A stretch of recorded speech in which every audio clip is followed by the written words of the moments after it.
Saudaraku, pernahkah hati ini terasa begitu berat? Seolah-olah beban kehidupan yang kita pikul sudah melampaui batas kemampuan punggung. Anda sudah berikhtiar sekuat tenaga, memohon dalam sujud terlama, namun sepertinya setiap pintu yang diketuk selalu tertutup rapat di hadapan wajah. Saat itu, bisikan halus datang. Ia membujuk kita untuk berbisik. Sudahlah, mungkin Allah tidak peduli lagi. Jika rasa putus asa itu kini tengah melingkupi jiwa Anda, tahan sebentar, jangan pergi. Dengarkan kisah ini hingga tuntas, karena ada janji agung dari langit yang sebentar lagi akan kita buka bersama-sama. Janji yang mengatakan bahwa kita tidak pernah benar-benar sendirian, dan bahwa suara hati yang paling lirih sekalipun tetaplah didengar oleh Yang Maha Mendengar. Assalamualaikum warahmatullahi wabarakatuh, sahabat beriman yang dirahmati Allah. Mari kita tarik nafas dalam-dalam, lepaskan segala sesak yang menumpuk di dada, dan izinkan saya membersamai perjalanan hati Anda hari ini. Ada kalanya, jalan yang kita lalui terasa gelap gulita, penuh liku kegagalan, tumpukan hutang yang tak terbayar, atau sakit yang tak kunjung sembuh, membuat kita bertanya-tanya, adakah harapan yang tersisa di dunia ini? Ini adalah momen krusial saat iman kita sedang diuji di titik terendah. Ketahuilah, perasaan lelah itu adalah fitrah, manusiawi. Namun, menyerah adalah pilihan yang mesti kita lawan dengan segenap kekuatan spiritual, karena sesungguhnya, putus asa bukanlah akhlak seorang muslim yang memahami kebesaran Robnya. Kita seringkali mengira bahwa hidup ideal adalah hidup tanpa masalah, tanpa ujian, dan tanpa kesulitan yang menghimpit.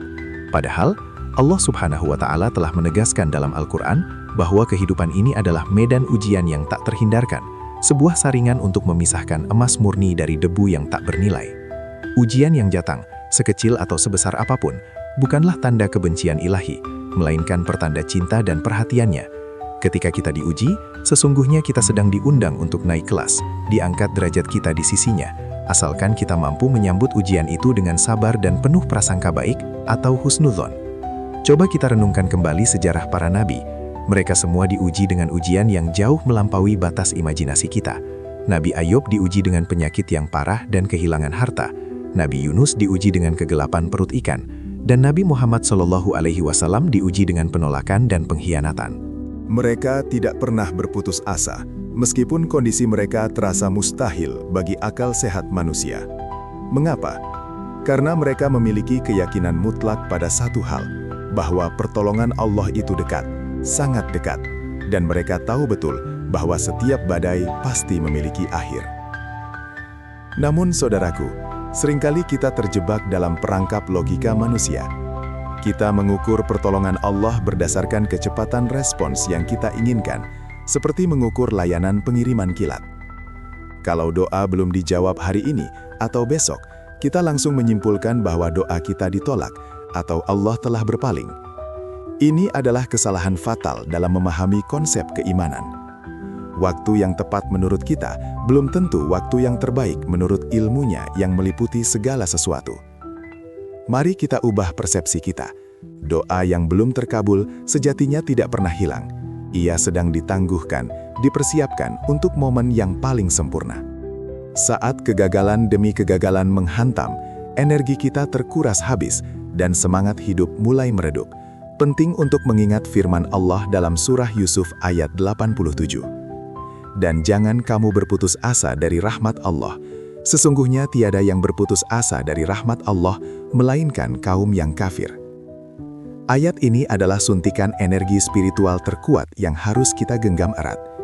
Ia menegaskan bahwa putus asa bukan sekedar kelelahan mental, melainkan suatu sikap hati yang mencerminkan kurangnya pemahaman terhadap luasnya rahmat dan ampunan Sang Pencipta. Berhenti berputus asa adalah perintah agama yang fundamental, bukan sekedar nasihat motivasi biasa. Lalu, apa yang harus kita lakukan ketika hati sudah terlanjur berdarah dan mata tak mampu lagi meneteskan air mata? Langkah pertama adalah memperbaharui ikatan kita dengan sholat dan doa. Sholat adalah jembatan penghubung terdekat antara kita dan langit. Jadikanlah sujud sebagai tempat mencurahkan segala keluh kesah yang paling pribadi, tempat yang bahkan tak sanggup kita ungkapkan kepada pasangan atau sahabat terdekat. Dalam keheningan sujud, katakan padanya semua beban itu, karena Dia adalah alaihi salam, as-sami, maha mendengar, yang tak pernah jenuh mendengar rintihan hambanya. Terkadang kita lupa bahwa Allah mendengar bukan hanya ucapan lisan, tetapi juga bahasa hati yang paling sunyi, bahkan bisikan niat yang belum sempat terucap. Inilah mengapa kita dianjurkan untuk terus merangkai doa, bukan hanya saat butuh, tetapi di setiap waktu, di setiap kondisi. Doa adalah senjata utama seorang mukmin. Jika kita merasa putus asa, artinya senjata kita sedang tumpul atau bahkan telah kita letakkan. Asahlah kembali senjata doa itu dengan keyakinan penuh bahwa tak ada satupun hajat yang terlalu besar bagi kekuasaan Allah, dan tak ada satupun masalah yang terlalu rumit bagi kebijaksanaannya. Ada rahasia di balik pengabulan doa yang mungkin belum kita sadari sepenuhnya. Terkadang, Allah menunda pengabulan doa agar kita terus merengek kepadanya, agar kita terus merasakan nikmatnya bermunajat dan mendekat. Kebersamaan dan kedekatan dengan Allah dalam proses doa itu jauh lebih berharga daripada apa yang kita minta. Ibarat seorang anak yang merengek meminta mainan mahal, sang ayah menunda pemberiannya agar sang anak terus berada di sampingnya, bermanja dan terus meminta. Nilai dari kedekatan itu tak terhingga. Saudaraku, mari kita evaluasi pula kondisi batin kita. Seringkali, penyebab doa terasa berat adalah karena hati kita dipenuhi oleh tumpukan dosa dan kelalaian. Dosa adalah penghalang terbesar antara kita dan rahmat-Nya. Ia menciptakan selubung tebal yang membuat cahaya petunjuk terasa sulit menembus. Maka, kunci untuk membuka pintu langit yang terasa terkunci adalah dengan membersihkan diri melalui taubat nasuha. Kembalilah dengan tulus, akui kesalahan, dan berjanji untuk tidak mengulanginya. Ingatlah, Allah mencintai hamba-Nya yang bertaubat, seburuk apapun masa lalunya.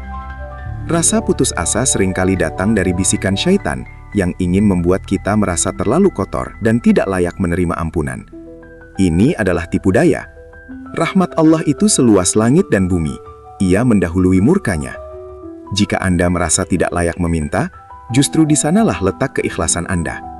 Kembalilah, karena pintu taubat selalu terbuka lebar hingga matahari terbit dari barat. Dalam usaha kita menghadapi cobaan, ikhtiar fisik harus selalu diiringi oleh ikhtiar hati, yaitu tawakal. Ikhtiar tanpa tawakal adalah kesombongan, seolah kita bisa mengatur segalanya sendiri. Tawakal tanpa ikhtiar adalah kemalasan, menunggu mukjizat tanpa bergerak. Keduanya harus berjalan seimbang. Setelah kita mengerahkan semua kemampuan yang kita miliki, setelah kita bekerja keras, berdoa, dan bersabar, serahkan sepenuhnya hasilnya kepada Allah. Sikap ini akan menghilangkan beban kecemasan yang seringkali menjadi pemicu keputusasaan. Ambil langkah kecil namun konsisten. Jika masalah Anda adalah rezeki yang seret, mungkin ini saatnya Anda memperbaiki hubungan dengan orang tua, memperbanyak sedekah, dan memperketat waktu sholat duha.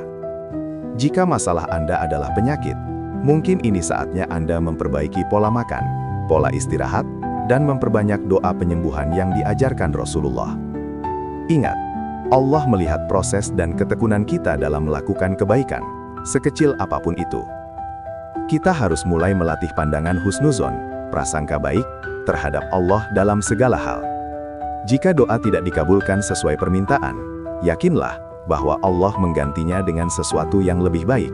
Mungkin Dia menjauhkan kita dari musibah yang lebih besar, atau Dia menyimpannya sebagai pahala yang akan kita nikmati di akhirat kelak, saat kita sangat membutuhkannya. Setiap ketetapannya adalah kebaikan, meskipun saat ini terasa menyakitkan.